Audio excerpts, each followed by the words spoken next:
안녕하세요. 행복씨앗입니다. 오늘도 시장을 정리하면서 하루를 마무리하는 시간을 가져볼까 합니다. 오늘 우리 시장은 코스피도 그리고 코스닥도 하락 마감을 냈습니다. 코스피는 0.62%, 그리고 코스닥은 0.8% 하락을 했는데 그렇게 하락의 폭이 크지 않죠.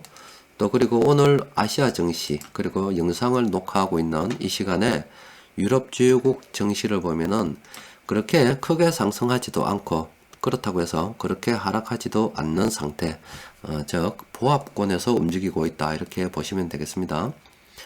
현재 우리나라뿐만이 아니라 세계 증시가 급등을 했기 때문에 뭐 그 중간에 쉬어간다 생각하면은 이런 흐름 충분히 이해가 되지요. 자, 본격적으로 수급 분석을 하기 이전에 여러분들께 공지사항 하나 말씀드리고 진행을 하도록 하겠습니다. 카페에 보면은 파워 가이드를 사용하시는 분들을 위해서 이렇게 공지를 하나 띄워드렸습니다. 성능 개선 업그레이드 공지를 띄워드렸는데 사용하시는 분들께서는 이번에 그 업그레이드를 꼭 하시기 바랍니다. 그 내용은 이와 같습니다. 시뮬레이션 조건이 투자금 1억 그리고 최대 보유 가능 종목 수가 48종목을 해서 시뮬레이션 가상의 투자를 진행한 겁니다. 2004년도 1월 1일부터 해가지고 2020년 11월 24일까지인데 시뮬레이션 모의 투자를 통해서 수익률을 보시면은요, 예전에 기존 현재 여러분들께서 업그레이드 전에 사용하시던 거는 같은 기간에 2562% 수익이 있었습니다. 그런데 이번에 성능 개선을 좀 해가지고 거의 한 3300% 정도 수익 개선을 이뤄냈거든요. 자, 어떤 식으로 수익 개선이 이루어졌는지 궁금하신 분들이 계신 것 같아 설명해 드리면은 수익률이 저렇게 거의 한 562%에서 거의 한 3300%를 이렇게 개선이 된 것은 바로 그 회전율을 좀 높여서 그렇습니다. 그러니까 순환매매 속도를 좀 더 빠르게 진행이 될 수 있도록, 그러니까 주식을 보유해서 수익 난 것을 좀 더 빨리 팔고 그 판돈을 다시 재활용을 해서 재투자하는 식으로 해서 그 회전을 좀 높이는 식으로 성능 개선을 이뤘습니다. 그렇게 하다 보니까 전반적으로 수익률이 뭐 한 700% 이상 이렇게 개선이 좀 됐는데 사실 여기서 참 100% 올리기가 굉장히 어렵더라고요. 어떻게 보면은 굉장히 큰 폭의 개선을 이뤘다 이렇게 볼 수가 있습니다. 여튼 현재 이렇게 사용하시는 분들께서는 업그레이드 하셔가지고 사용하시길 바랍니다. 또 그리고 꼭 여러분들이 시뮬레이션을 돌려보시면 저와 약간 차이가 있을 수도 있어요. 왜 그러냐면은 우리가 그 수정 주가를 사용하기 때문에 그 중간에 유상증자라든지 뭐 액면 분할 이렇게 된 종목들이 완벽하게 다 정리가 안 됐을 수도 있거든요. 그래서 이런 차이가 있으니까 뭐 이런 차이는 크게 중요한 것이 아니라서요. 그냥 무시하셔도 되겠습니다. 하여튼 이런 기존에 사용하시는 분들이 그 파워 가이드를 사용할 때 좀 더 회전율을 높여서 좀 더 수익 개선을 좀 이뤄냈다 이렇게 생각하시고 업그레이드 시켜서 사용하시길 바랍니다. 자, 공지 내용은 끝났고, 자, 먼저 세계 주식시장 그리고 세계 돈 흐름 잠시 살펴보도록 합니다. 세계 주식시장을 보면은 지금 우리나라 시장만 오른 게 아닙니다. 우리나라도 올랐고 일본도 올랐고 홍콩도 올랐습니다. 대만도 올랐고요. 다 올랐어요. 그리고 미국도 올랐고 브라질, 뭐 캐나다, 칠레 뭐 안 오른 증시가 없을 정도로 세계 주요국 증시들이 대부분 다 상승을 했습니다. 자, 좀 아리송하지요. 지금 전 세계 코로나 바이러스 확진자 수는 뭐 거의 6천만 명에 육박한다 아닙니까? 보시면은 지금 미국이 이번에 대선 과정에 사람들끼리 밀접 접촉을 많이 해서 그런지 몰라도 인도가 미국을 뭐 뛰어넘을 줄 알았는데 미국이 더 앞서 달려버렸습니다. 그래서 거의 1560만 명, 1260만 명 정도 이렇게 확진자 수가 있습니다. 전 세계적으로는 거의 한 6천만 명 정도 이렇게 코로나 바이러스 확진자 수가 있는데도 불구하고 이렇게 전 세계 주식 시장은 이렇게 상승한다는 것은 바로 돈이 많이 풀려서 그렇다라고 볼 수 있습니다. 실제로 달러 흐름을 보면은 전부 다 그런 것은 아닙니다만은 몇몇 나라, 우리나라는 지금 달러가 들어왔어요. 호주도 달러가 들어가고 있습니다. 중국도 달러가 들어가고 있고 홍콩도 최근에는 달러가 흘러 들어가고 있어요. 그리고 말레이시아, 뭐 뉴질랜드 이렇게 뭐 싱가포르, 태국 주요국들 보면은 대부분 다 이렇게 달러가 흘러 들어가고 있습니다. 유로화 같은 경우는 아직 뭐 특별한 방향성이 없습니다. 그런데 조금 특이한 나라가 하나 있습니다. 바로 이 아르헨티나인데, 아르헨티나는 달러도 그리고 유로화도 계속 빠져나가고 있습니다. 그렇다 보면은 지금 아르헨티나는 상황이 좋지 않다라고 보시면 되겠죠. 아르헨티나 경제는 현재 다른 나라들에 비해서 좋지 않다라고 볼 수 있습니다. 자, 이 그래프를 통해서 여러분들께 말씀을 드리고 싶은 건 뭐냐면은 지금 유동성이 세계에 많이 풀리고 있다는 겁니다. 또 그 중에서 달러가 세계 각국으로 흘러 들어가고 있다는 겁니다. 달러가 저렇게 빠져나갈 때는 신흥국들이 훨씬 더 수익 내기가 유리합니다. 특히 우리나라 같은 경우는 신흥국에 속해 있다 아닙니까? 자, 세계 경제가 좋지 않은데 이렇게 돈이 흘러가면 지금 이렇게 주식시장이 상승하게 되어 있습니다. 여러분들께서도 돈이 이렇게 흘러 들어올 때 많이 묵어놔야 됩니다. 또 그리고 시장이 조금 오른다고 해서 또 그리고 오늘 조금 조정이 일어났다고 해서 빨리 차익 실현할 필요는 없습니다. 최근 외국인 투자자들이 11월 달 들어서 이렇게 조금 들어왔거든요. 많이 들어온 거 아닙니다. 전체적으로 보면은 아직 예전에 외국인들이 뭐 평균적으로 우리나라 주식을 이만큼 보유를 했었는데 그에 비해서 지금 상당히 많이 판 관계로 지금 보유하고 있는 물량이 작아요. 앞으로 이 외국인들은 굉장히 많은 돈을 저 금액으로 치면 대충 한 24조 이상 정도 되는 것 같더라고요. 그 돈을 한국으로 들고 들어와야 예전 수준이 된다 이 말입니다. 앞으로도 외국인들이 계속 돈을 들고 들어온다 생각하면은 지금 현재 주가는 여전히 싸다라고 볼 수가 있겠죠. 따라서 우리는 외국인들이 매수하고 있는 종목들 관심을 가지고 살펴봐야 됩니다. 자, 최근 한 달 동안에 외국인들이 매수한 업종과 종목들을 대충 살펴보면 이렇습니다. 지금 업종별로 보면은 뭐 전기전자가 뭐 시가총액이 크기 때문에 당연히 매수할 수밖에 없죠. 뭐 전기전자, 화학, 그리고 종목으로 치면 삼성전자는 워낙 뭐 큰 종목이라서 하나를 떼놔도 다른 업종들 뭐 이상으로 맞먹을 정도로 굉장히 큰 역할을 합니다. 수급적으로 볼 때. 그리고 중형주들도 많이 매수했고 금융업, 유통업, 의약품, 뭐 철강, 금속, 운송장비 많은 종목들을 매수를 했습니다. 그래서 업종별로 대충 주요 종목들 어떤 거 매수했는지 조금 살펴보면은 전기전자 쪽으로는 뭐 당연히 삼성전자나 SK하이닉스 많이 매수를 했고 기관들은 지금 현재 대부분 다 이렇게 차익 실현하고 있는 그런 상황입니다. 또 기관들이 저렇게 파는 것은 뭐 보험 같은 경우는 사람들이 먹고 살기 어려워서 보험을 해지한다고도 생각할 수가 있고 그리고 투신 뭐 사모펀드 이쪽은 뭐 사람들이 또 먹고 살기 어려워서 펀드 넣어놨던 거 찾는다 이렇게 볼 수도 있습니다.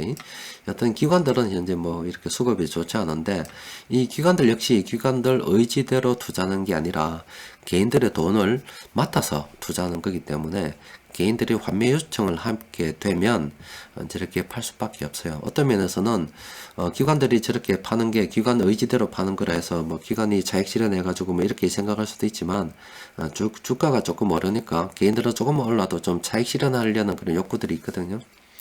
그래서 시장도 어렵고 실제 먹고 살기도 어렵고 하다 보니 또 돈도 좀 있고 해서 일단 번 돈을 갖다가 회수할 수도 있고 생활을 위해서 찾아설 수도 있다 그래 생각하시면 됩니다. 그런데 우리는 현재 이 외국인 투자자들 계속 따라가야 됩니다. 그리고 화학업종을 보면은 LG화학 가장 많이 매수했습니다. 그래 LG화학은 2차전지 관련해서 많이 올랐다 아닙니까? 좀 더 우리가 관심을 가지고 살펴본다면은 그동안 좋지 않았던 아모레퍼시픽 이런 건 좀 관심을 가지고 살펴봐야 되겠죠. 또 그리고 S오일도 뭐 상당히 좋다 아닙니까? 이런 것들은 우리가 긍정적으로 검토를 해볼 필요가 있습니다. 그리고 금융업은 뭐 그렇게 권하는 건 아니지만은 금융업도 최근에 보면은 상당히 많이 올랐습니다. 여튼 요거는 또 오르긴 해도 저는 일단 뭐 앞으로 시장이 좋지 않으면 모든 파산은 금융권이 결과적으로 떠안게 되기 때문에 지금 단지 좀 반짝인다 해서 저는 일단 권하지는 않아요. 물론 이 금융업 뭐 매수하시는 분들은 앞으로 금리 인상을 가지고 뭐 고려해서 수익성이 개선될 거다 이런 식으로 또 하시는 분들도 있던데 금리 인상을 논하기에는 아직 좀 많이 이르지 않나 말이지 않느냐 저는 일단 그렇게 생각하고 있습니다. 자, 유통업 같은 경우는 그동안 코로나 바이러스로 인해서 좋지 않았다 아닙니까? 그래서 이 유통업 현재 삼성물산, 호텔신라, 뭐 LG상사 이런 종목들 외국인들이 많이 매수했는데 뭐 이런 종목들 관심을 가지고 살펴볼 필요가 있습니다. 그 의약품 같은 경우는 최근에 좀 떨어졌다가요. 이제 오늘 셀트리온 많이 올랐죠. 이런 삼성바이오로직스부터 해서 이런 종목들 외국인들이 많이 매수했습니다. 기계는 두산중공업 이거는 뭐 계속 보유해야 되는 거죠. 그리고 뭐 한국카본 이런 쪽으로 매수를 했고 철강금속 업종도 뭐 장기적으로 봐야 된다 아닙니까? 지금 외국인들 매매 보면은 주요한 종목들 C를 다 뿌리고 있습니다.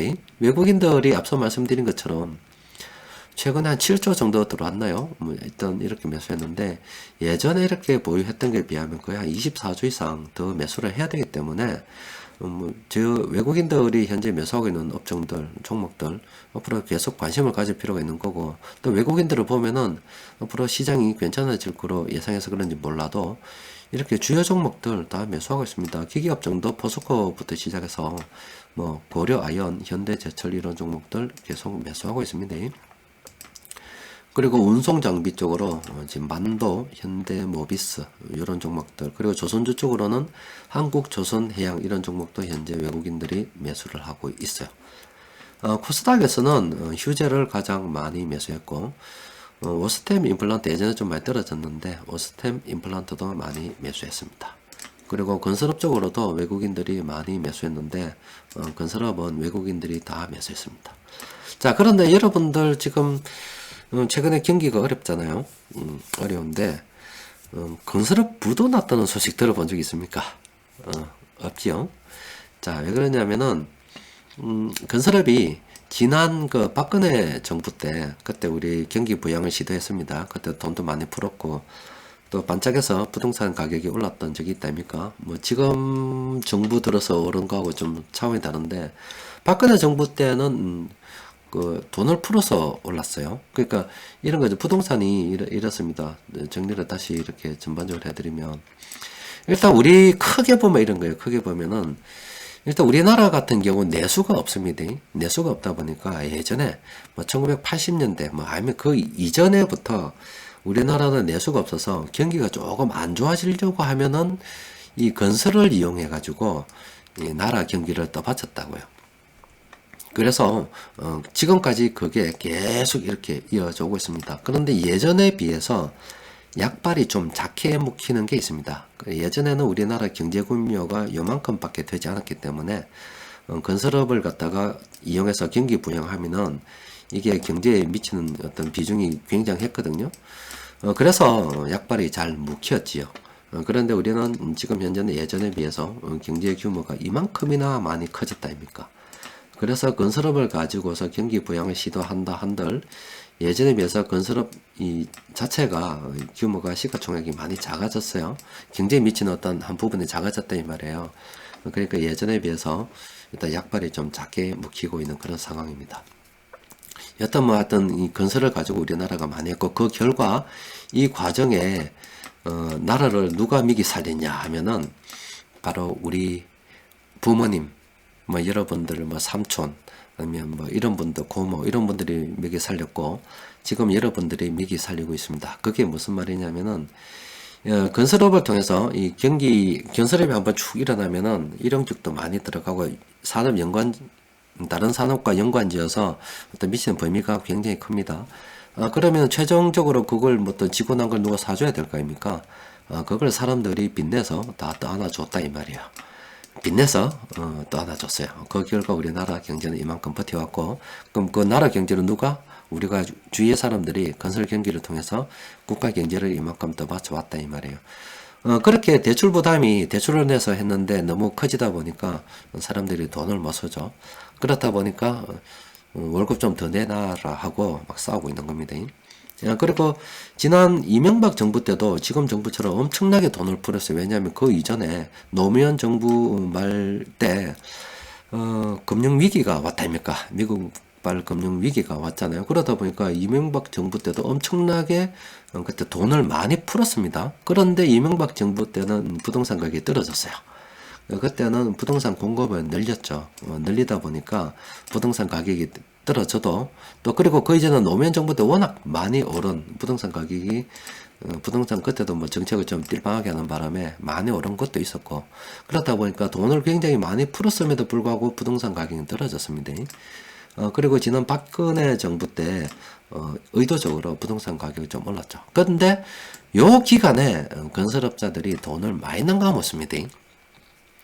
여러분들 아파트 하나 지으면은 돈 얼마 남겨먹을 것 같아요? 얼마 남을 것 같습니까? 예를 들어서 이 땅에 아파트를 하나 짓습니다. 짓고 난 다음에 팔아먹으려고 광고도 하고 뭐 할 겁니다. 다 포함해서 원가라 하면은 진짜 그 원가가 얼마 되겠어요? 제가 볼 때는 아마 대단지 아파트는 한 30% 되겠나 싶습니다. 실제 분양가의. 이게 제 생각입니다. 여러분도 아마 지금 시멘트 하자가 좀 많았다고 하면서 불량 시멘트 관련해서 얼마 전에 나왔던 그 뉴스 있죠. 근데 그 레미콘 업자들이 실제 그 시멘트를 납품했는데 그 금액을 보시면 뭐 900억 이런 이야기 나옵니다. 아파트를 그렇게 많이 짓는데 시멘트 가격이 뭐 900억 밖에 안 들어갔다고? 그럼 나머지는 다 뭐냐? 실제 여러분들이 생각하는 거 이상으로 원가가 작을 겁니다. 하여튼 제가 생각하기로는 이 박근혜 정부 때 건설회사들이 돈을 많이 남겨 먹어서 현금을 좀 많이 쌓아둔 관계로 지금 경기가 어렵잖아요. 물론 뭐 분양도 뭐 잘 되고 뭐 하겠지만 어렵잖아요. 그런데 건설회사 망했다는 소리가 엄지요. 예. 건설회사 돈이 많아서 그렇습니다. 여튼 뭐 이 부동산 가격이 박근혜 정부 때 좀 올랐다가 이번 정부 때도 이렇게 돈을 많이 풀게 됐죠. 코로나 바이러스 와서 뭐 그 이전에도 좀 그랬지만 많이 풀어가서 이명박 정부 때만큼 돈을 푸는데 그 이상으로 푸는데 이명박 정부 때는 돈을 풀어도 부동산 가격이 떨어졌는데 이번에는 뭐 이게 날아붙어요. 박근혜 정부 때 이래 올랐다 그러면 이번에 뭐 찍어 올라붙습니다. 이거는 부동산 정책을 딜빵하게 해서 그렇다라는 생각이 들죠. 자, 여튼 이 서비스업 쪽으로는 지금 카카오, 삼성, SDS, 제일기획 이런 회사들 지금 외국인들이 매수를 했습니다. 또 그리고 이 증권회사 보면은 미래에셋, 대우 이런 회사들 외국인들이 많이 매수했어요. 자, 비금속 광물 쪽으로 가면은 포스코 케미칼, IS동서 이런 종목들 많이 매수했습니다. 자, 지금 보여드린 이 외국인들이 매수하고 있는 종목들은 여러분들께서도 관심을 가지고 살펴봐야 됩니다. 자, 오늘 시장 수급을 보면은 외국인 투자자들이 많이 매수하지는 않았습니다. 그래도 이 금융업, 뭐 의약품, 운송 장비 이런 업종들은 세력들이 외국인들이 많이 매수했어요. 그래서 그런 종목들 쭉 살펴보니까 오늘 시장에서 큰돈 굴리는 세력들이 공통적으로 매수한 종목이 이렇게 7종목이나 됩니다. 그래서 그 종목들 대충 살펴보니까 그 중에서 이 심택이라고 하는 종목 있죠. 이 심택이라고 하는 종목은 참모들이 이때 2019년 한 중반기 때 이렇게 매수해서 지금 참모들이 매도 진행 중인 종목입니다. 그 심택은 좀 피해야 되겠고 그 나머지 종목들 있죠. 요거는 내일 장중 수급 분석 시간에 대충 또 정리를 해드리도록 할게요. 그리고 현재 보면은 이 플래너를 제가 종목을 계속 안 보여드리는데 플래너를 사용하시는 분들께서 실제 이걸 가지고 매매에 참고할 수도 있기 때문에 그런 겁니다.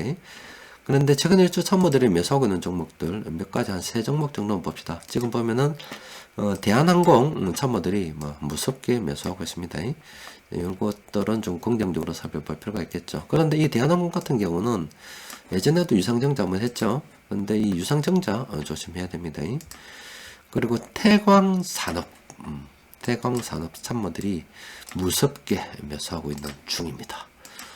요거는 무림페이퍼 왜 사는지 몰라도 최근 참모들이 집중적으로 매수하고 있어요. 자, 지금 우리 주식시장이 상당히 괜찮습니다. 해외도 괜찮고 뭐 우리나라도 다 괜찮아요.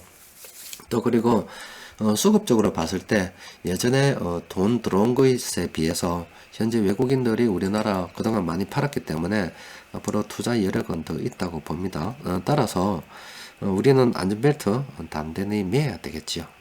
좁게 돈 벌었다고 팔 때는 아닙니다. 좀 오래 들고 있으면서 이번에 잘 샀다 아닙니까? 그죠? 잘 샀기 때문에 좀 진득히 들고 있으면서 최대한 한번 먹어보도록 합시다. 자, 이상입니다.